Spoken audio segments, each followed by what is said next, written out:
Or good afternoon or good evening, depending on what time you're watching this. This is a little iPodcast about throwing things up in the air, because we didn't quite finish this in class and I thought it'd be good to review it. So imagine we've got a person here. That's a person, and they've got a ball, and the ball's on the ground, very long arms, and this ball weighs about, should we say, half a kilogram. It's got a mass of half a kilogram, so that doesn't tell us how much it weighs, or does it? We need to know where we are. We're actually on planet Earth.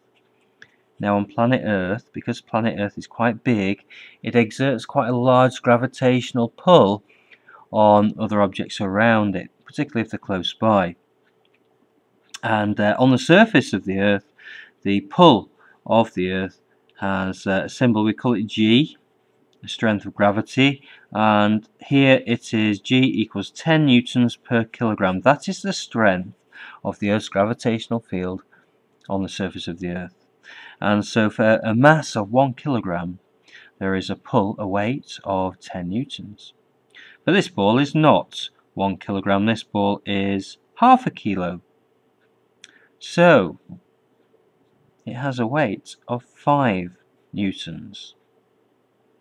Now this very strong person throws this ball high up into the attic, really high, 8 meters high. So let's imagine this goes to a height of 8 meters. Now, can we calculate the amount of gravitational potential energy that's been put into that object? Gravitational potential energy, the formula for which is mass multiplied by G, which is the strength of gravity on Earth, and H for height. So what is the mass? The mass is 0.5 kilograms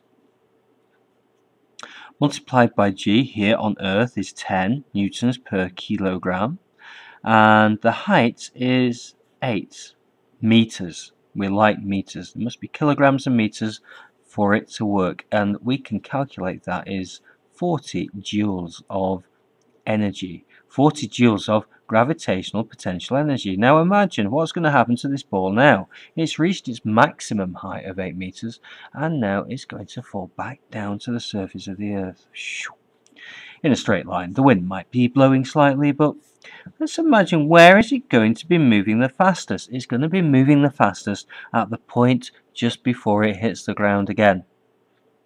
This gravitational potential energy that it gained as it went up and up and up, as it got higher, it got more gravitational potential energy.